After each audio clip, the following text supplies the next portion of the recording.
मुदत दिली आहे खरेदीसाठी, पण रात्री उशिरा राज्य सरकारच्या वतीने एक पत्र काढण्यात आलं की अशा प्रकारची कुठलीही मुदत नाहीये. हे काय सुरू आहे हे आम्हालाही समजत नाही. कारण का काल महाविकास आघाडीच्या वतीने तिन्ही पक्ष म्हणजे काँग्रेस, उद्धवजींची सेना आणि राष्ट्रवादी काँग्रेस आम्ही सगळे खासदार एक तर पहिल्यांदा माननीय अमित शहाजींची वेळ मागायला गेलो होतो आणि तिकडून एकत्र शिवराजसिंग चव्हाणांकडे वेळ मागितली आम्ही. कारण का या सोयाबीन, कपास, दूध अनेक प्रश्न आहेत शेतकऱ्यांचे आणि पीक विम्याचा जो मोठा घोटाळा महाराष्ट्रात झाला आहे त्याच्याबद्दल त्यांनी आम्हाला 1 आठवड्यापूर्वी शब्द दिला होता ते इन्क्वायरी लावतील. या सगळ्याची आणि सगळ्यात महत्त्वाचा अर्थातच सोयाबीनची खरेदी हा अतिशय गंभीर विषय. याच्यासाठी आम्ही सगळेच महाविकास आघाडीच्या वतीने सगळेच खासदार एकत्र मिळून शिवराजसिंग चव्हाणजी आणि अमित भाई शांची यांची वेळ मागायला काल गेलो होतो. आमची अपेक्षा आहे की दोघांची आज आम्हाला वेळ मिळेल. आणि काल खरं तर संध्याकाळी जेव्हा आम्ही भेटलो तेव्हा आम्ही आनंदी होतो की आम्हाला कळलं की एक्सटेन्शन मिळालं आहे सोयाबीनसाठी, त्याच्यामुळे संध्याकाळी आम्ही खुश होतो. पण आज परत सगळ्या चॅनल्सवर बातमी अशी येते की तसं काही घडलेलं नाही आहे. आम्ही तातडीने महाविकास आघाडीच्या वतीने आत्ता शिवराजसिंग चव्हाणांची वेळ आता मागितलेली आणि तातडीने आम्ही सगळे एकत्र जाऊन त्यांना भेटणार आहोत. माहिती मिळते त्यानुसार राज्य सरकारकडे ठेवण्यासाठी जागाच नाहीये. सोयाबीन खरेदी केली तर मोठ्या प्रमाणात उत्पादन झालेलं आहे आणि सरकारकडनं अद्यापर्यंत नियोजन लागलं जात नाहीये. हे सरकारने नियोजन करायला पाहिजे होतं ना. ही सरकारची महाराष्ट्र सरकार कृषी बाबतीत का असं वागते हे समजत नाही. जो आपल्या काळ्या मातीशी इमान राखतो, तुमच्या आणि माझ्या अन्नधान्याचा प्रश्न सोडवतो. सगळ्यात जास्त भ्रष्टाचार जर झाला असेल तर तुमच्याच चॅनलवर सारखं दाखवलं जातं आणि भारतीय जनता पक्षातलेच नेते आणि सगळे सांगतात की कृषी मंत्रालयात महाराष्ट्रात भ्रष्टाचार झालेला आहे. हा सगळा डेटा तर तुमच्या फॅक्ट चेकमध्ये पण आलेला आहे. काल मी संसदेतही त्याच्याबद्दल बोलले आणि शिवराजसिंग चव्हाणांनी सांगितलेलं आहे on the floor of the house पार्लमेंटमध्ये की या सगळ्याची ते इन्क्वायरी करतील. त्यामुळे कृषी खातं आणि महाराष्ट्र शेतकऱ्यांवर काय एवढा राग हे सरकार महाराष्ट्राचं काढतं हे मला समजत नाही आहे. नाही, पण ज्या पद्धतीनं दावा केला जातो की डबल इंजिनचं सरकार आहे, एकीकडे राज्यातही भाजप आहे आणि केंद्रातही भाजप आहे, असं असताना शेतकऱ्याची अशा प्रकारची फसवणूक होते असं सगळं अशा प्रकारची विरोधकांनीही विरोधक नाही डेटा दाखवतं ना. विरोधक म्हणून आम्ही टीका करत नाही हो, चांगल्याला चांगलंही म्हणतो. काल माझ्याही भाषणात बँकिंगबद्दल मी या सरकारचं कौतुक केलं, पण शेतकऱ्यांबद्दल अतिशय म्हणजे मला आश्चर्य वाटतं की भ्रष्टाचार होतोय तो शेती खात्यात ह्या प्रमाणात भ्रष्टाचार झाला आहे. म्हणजे आपलं अन्नधान्य, आपल्याला अन्नाला आपण देव मानणारी लोक आहोत, त्या शेतकऱ्यांनी ज्यांनी तुमच्या आणि माझ्यासाठी घाम गाळलाय, रक्त आटवलं, त्याचे एवढे कष्ट करतायत, त्यांना हमी भाव मिळत नाही आहे तरी ते कष्ट करत राहतात. अशा शेतकऱ्यांच्या सगळ्याच उपक्रमांमध्ये भ्रष्टाचार झाला आणि त्यातून महाराष्ट्राचे शेती मंत्री तुमच्याच चॅनलवर मी पाहिलं म्हणाले की केंद्र सरकार अपेक्षित एवढी मदत करत नाही. हे स्टेटमेंट माझं नाही आहे, ही महाराष्ट्रातल्या कृषी मंत्र्यांची कबुली आहे. त्याच्यामुळे हे अतिशय गंभीर प्रश्न आहे आणि आम्ही सगळेच महाविकास आघाडीच्या वतीने आज शिवराजसिंग चव्हाणांना भेटणार आहोत. स्पीच देताना बजेटवरती बोललात, GDP घसरला आहे, कशा प्रकाराने GST अनुसार दिलासा मिळत नाही राज्यांना हेही सांगितलं आणि खास करून जलजीवन मिशन वरती बोलणं झालं. थोडंसं अगर तुम्ही नाही, जलजीवन मिशनचे मागच्या वर्षीचे जे पैसे होते ते खर्चच झालेले नाही आहेत आणि प्रचंड आरोप झालेले आहेत. आणि मी खरं तर CR पाटलांचे आभार मानते, कारण का मी स्वतः त्यांची मागच्या आठवड्यात भेट घेतली होती. कारण का अनेक ठिकाणी बारामती लोकसभा मतदारसंघ याच्यामध्ये मी तर व्हाईट पेपर मागितलेला आहे जलजीवन मिशनचा आणि अनेक ठिकाणी अतिशय वाईट पद्धतीने कामं झालेली आहेत. क्वालिटी पण चांगली नाहीत, पाईप्स पण चांगले नाहीत आणि CR पाटलांनी आम्हाला शब्द दिला आहे की ते व्यवस्थित पद्धतीने त्याची सगळ्याची इन्क्वायरी करतील. आमचं एवढंच म्हणणं आहे की आम्ही भ्रष्टाचार झाला असं म्हणतच नाही आहे. आमचं म्हणणं आहे की इन्क्वायरी करा. आम्ही उगाच विरोधक म्हणून आरोप करत बसणार नाही. पण ज्या एवढ्या मोठा निधी करोडो लाखो करोडो रुपये जलजीवन मिशनमध्ये झाले त्याच्यावर 40% 50% पैसे खर्चच झाले नाहीत.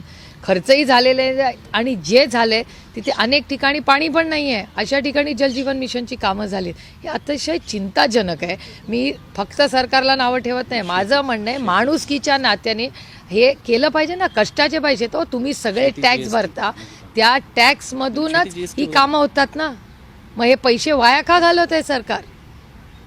ताई, शेतीच्या बाबतीमध्ये असं म्हटलं होतं की शेतमालाला माल खरेदी करताना जो GST कापला जातो तो शेतकऱ्यांना परत दिला जाईल. याच्या संदर्भात काही कुठली घोषणा झाली नाही.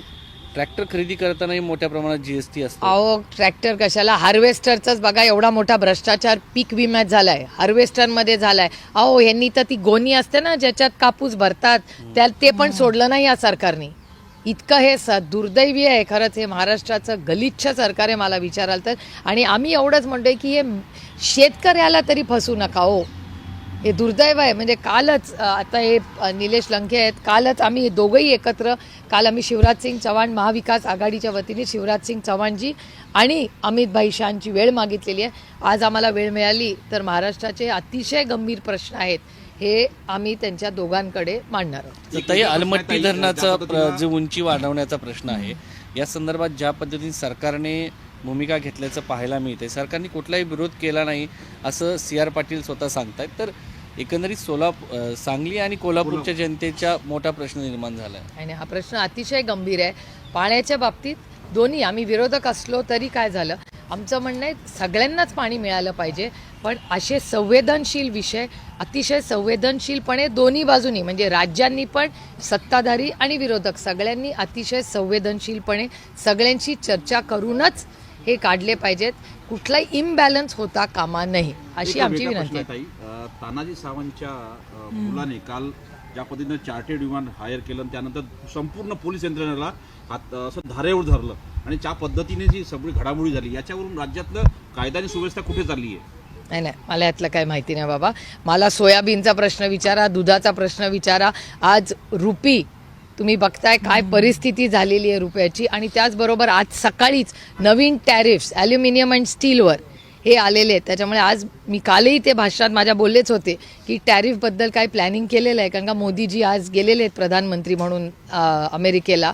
तर ह्याची काय चर्चा होणार आहे, कारण जर होणार असेल तर या टॅरिफचा इम्पॅक्ट आपल्या सगळ्या बजेटवर काय होणार आहे, या आपल्या देशाच्या इकॉनॉमीवर काय होणार आहे, अशी खूप मोठी आव्हानं आज देशाच्या समोर आणि आपल्या स्वतःच्या राज्यासमोर. कारण का आपल्या राज्यावरच एवढं मोठं तुम्ही बघताय डेट. आधी म्हणत होते 1 लाख कोटी आहे, आता कालच्या वर्तमानपत्रात आलंय 2 लाख कोटी रुपये. तर मग हे सगळं जे आहे हे कसं आपलं राज्य फेडणार आहे, आपल्याला केंद्र सरकार मदत करणार आहे का ह्याच्यासाठी?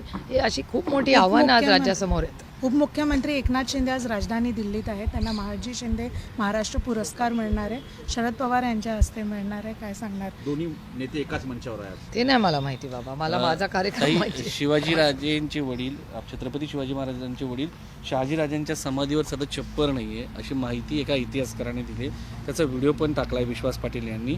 त्यावरून लोकांच्या मनामध्ये संतप्त भावना आहे. सरकारने किमान छप्पर तरी उभं करावं एवढी माझं म्हणणं आहे की ह्या सगळ्या गोष्टी, शेतकरी असेल, छत्रपती शिवाजी महाराज असतील, ही सगळ्या गोष्टींकडे हे सरकारचं लक्षच नाही आहे. सातत्याने आपण बघता हे म्हणतात डबल इंजिनचं सरकार, पण डबल इंजिनच्या सरकारमुळे कुणाचं भलं झालं आहे आणि अतिशय असंवेदनशील हे सरकार आहे. रोज भ्रष्टाचाराचे आरोप या सरकारवर होत आहेत.